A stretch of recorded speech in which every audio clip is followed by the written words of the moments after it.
Tout le monde sait qu'une espèce éteinte ne revient jamais. C'est la loi non écrite de la nature. Mais depuis peu, quelque chose a changé. Certains animaux disparus depuis des siècles font leur retour, non par miracle, mais par la science. Pendant longtemps, la dernière mort d'une espèce fermait une porte à jamais. Aujourd'hui, les laboratoires de déextinction recréent l'impossible. Dans cette vidéo, je vous montre les 7 animaux éteints qui reviennent ou sont sur le point de revenir à la vie. Numéro 7. Pigeon voyageur. Imaginez un ciel tellement noir qu'il fait jour en pleine nuit. Des milliards de petits corps gris qui passent en criant pendant 3 jours d'affilée. Tellement de pigeons que leurs ailes masquaient le soleil. C'était le pigeon voyageur, l'oiseau migrateur le plus abondant de l'Amérique du Nord. Avant 1850, il composait près de 40% de tous les oiseaux du continent. Il volait à 40 km à l'heure en formation si dense que les colons s'arrêtaient, paralysés. Les troupeaux couvaient par millions, leur poids cassait les branches sous lesquelles ils perchaient.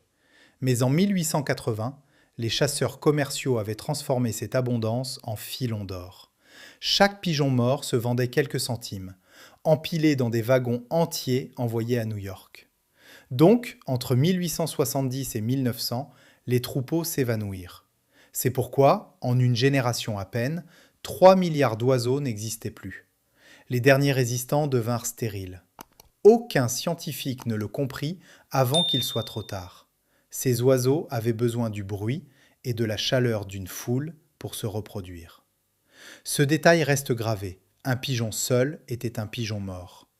La photo que vous voyez en ce moment montre Martha, le dernier pigeon voyageur au monde, morte le 1er septembre 1914 au zoo de Cincinnati. Ses ailes grises gisaient sur le fond de sa cage après 77 années de solitude. Et pourtant, l'histoire ne s'arrête pas là. Le projet Revive et Restore redonne vie à Martha, non la vraie Martha, mais son espèce entière, recréée cellule par cellule. Numéro 6. Thylacine. C'était le carnivore le plus unique d'Australie. Un animal qui ne ressemblait à rien d'autre sur Terre. Le thylacine ressemblait à un croisement impossible. La tête d'un loup, le corps d'un kangourou, la poche d'une femelle marsupiale. Il était le seul marsupial carnivore de grande taille. Ce que vous regardez maintenant, c'est une vidéo de 1935 montrant Benjamin, le dernier thylacine vivant au zoo de Hobart, qui marche en silence dans sa cage. Pendant des millénaires, il chassait les wallabies à travers la Tasmanie, leurs cris aigus traversant les forêts humides la nuit. Mais dès que les Européens arrivèrent avec leurs moutons, les bergers crurent que les thylacines volaient leurs troupeaux. Donc, l'État offrit une prime pour chaque dépouille. C'est pourquoi, entre 1860 et 1920, chaque thylacine tué devint une récompense en argent. Mais les bergers avaient tort. L'estomac de Benjamin trouvé à sa mort contenait 0 trace de mouton. Pourtant, il était trop tard. Le 7 septembre 1936, Benjamin mourut seul, tremblant dans le froid. Les scientifiques tasmaniens aujourd'hui cryogénisent son ADN, espérant le ressusciter dans son environnement régénéré. Cet animal n'avait pas commis le crime pour lequel on l'a pendu. Numéro 5. Quagga. Regardez cette teinture. Un animal mi-zèbre, mi-cheval, avec des rayures qui s'estompent vers les pattes arrière. Le quagga était magnifique précisément parce qu'il était incomplet. Il vivait en troupeaux massifs sur les plaines du Cap occidental, en Afrique du Sud. Les coys les chassaient depuis 1000 ans sans les épuiser.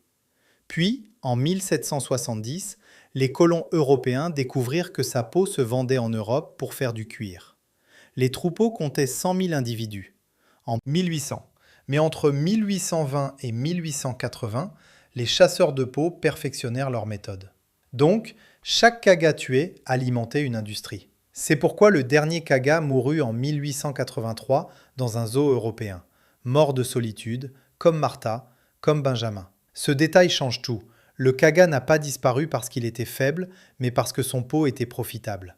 Et pourtant, l'Afrique du Sud recrée maintenant le quagga par rétroélevage, en croisant soigneusement les zèbres pour ramener les traits disparus. La photo que vous voyez montre ce qu'on appellera bientôt le nouveau quagga, plus proche de l'original à chaque génération. Numéro 4, mammouth laineux. Fermez les yeux et imaginez 4 tonnes de fourrure roux-brun avec des défenses qui spiralent vers le ciel. Le mammouth laineux était l'animal le plus puissant de l'époque glaciaire. Il dominait la toundra sibérienne avec ses hardes d'une centaine d'individus piétinant tout sous son passage. Il traversait les steppes depuis 2 millions d'années. Mais il y a 4000 ans, le climat changea. Les glaciers fondirent, la toundra devint boue, les plantes basses disparurent, remplacées par une forêt dense. Donc, les mammouths n'avaient plus de quoi manger. C'est pourquoi, en 3000 ans à peine, les derniers moururent. Pourtant, la Sibérie gèle leurs restes parfaitement. Les scientifiques qui les découvrent trouvent encore de la viande, du sang, parfois des cils. La question qu'on se pose est si la science pouvait inverser cette extinction. Ce que vous regardez maintenant n'est pas un mammouth fossile. C'est le génome du Colossal Bioscience, un laboratoire qui mélange l'ADN de mammouth avec celui d'éléphant asiatique pour recréer l'animal entier. La première descendance hybride naîtra peut-être dans 5 ans. Mais l'histoire n'est peut-être pas terminée. Le mammouth pourrait marcher à nouveau sur la toundra résurrectée. Numéro 3, grenouille gastrique à incubation. C'était peut-être la mère la plus courageuse du règne animal. Cette petite grenouille verte australienne ne pondait pas ses œufs, elle les avalait. Puis elle cessait de manger pendant 2 mois, pendant qu'ils se développaient dans son estomac. Les têtards naissaient à l'intérieur d'elle, puis elle les rejetait par la bouche. C'était son pouvoir, elle était unique au monde. Cette espèce avait survécu 3 millions d'années sans se reproduire comme les autres grenouilles. En 1983, elle peuplait encore 2 ruisseaux des montagnes tropicales du Queensland. Mais un champignon chytride arriva d'Afrique du Sud, importé accidentellement avec des crapauds commercialisés. Ce champignon attaqua la peau des grenouilles, les asphyxiant. Donc, en 3 ans, chaque grenouille gastrique était morte. C'est pourquoi, en 1983, l'espèce disparut avant même que les scientifiques ne comprennent comment la sauver. Ce détail est cruel. Les derniers spécimens vivaient dans un laboratoire australien. 2 femelles furent cryogénisées intactes juste avant la mort du dernier mâle.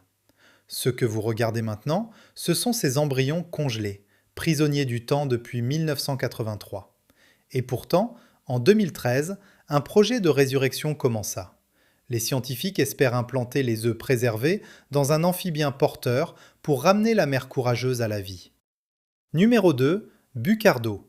Il y avait quelque chose dans ses cornes. Elles remontaient vers l'arrière en courbe parfaite comme des châteaux.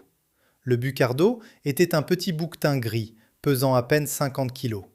Il vivait sur les falaises des Pyrénées, en Espagne et en Andorre. Pendant des millénaires, les bergers et les chasseurs le partageaient avec la montagne. Mais au XIXe siècle, les nobles qui braconnaient pour le sport concentrèrent leurs fusils sur lui.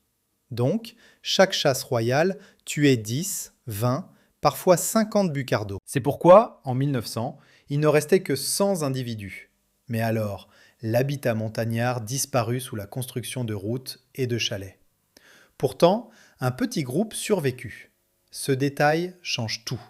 Le dernier bucardo femelle, Célia, fut capturée vivante en l'an 2000 pour une tentative de reproduction. Les scientifiques espagnols la clonèrent en 2003, ce qui en fit le premier animal éteint cloné avec succès. Ce que vous regardez maintenant n'est pas une photographie historique, mais le résultat d'une prouesse génétique. Et pourtant, l'histoire n'est peut-être pas terminée. Les généticiens continuent à perfectionner leur technique Bucardo, rêvant du jour où une descendance clonée peuplera à nouveau les Pyrénées. Numéro 1, Auroch. C'était le roi des forêts européennes, un géant aux cornes massives qui pointaient vers l'avant comme des épées. L'auroch mesurait près de 2 mètres à l'épaule et pesait 1 tonne. Les peintures rupestres le montrent dominant les paysages aux côtés de l'homme préhistorique. Pendant 100 000 ans, il régna sur l'Europe de l'Atlantique à l'Oural. Mais les nobles européens du Moyen Âge en firent une cible royale. Chaque chasse était un événement du pouvoir. Les rois allemands et polonais tuaient les aurochs par dizaines pour prouver leur domination. Donc, entre 1200 et 1600, les troupeaux s'effondrèrent.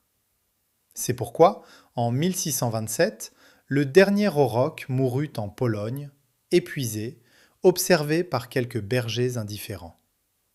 Mais ce dernier a laissé des traces, des os, des descriptions détaillées dans les registres de chasse. Ce que vous regardez maintenant, c'est une reconstitution de squelette auroch. plus grand que n'importe quel taureau vivant. Et pourtant, l'histoire n'est peut-être pas terminée. En Europe centrale, le programme Taurus sélectionne et croise des races anciennes de bovins pour retrouver lentement les traits du roi perdu. Chaque génération se rapproche du vrai auroch, plus grand, plus puissant, plus sauvage. Lequel de ces animaux auriez-vous voulu voir encore en vie? Dites-le en commentaire, je lis tout. Si vous avez aimé cette vidéo, regardez celle-ci juste après et abonnez-vous pour ne rien manquer.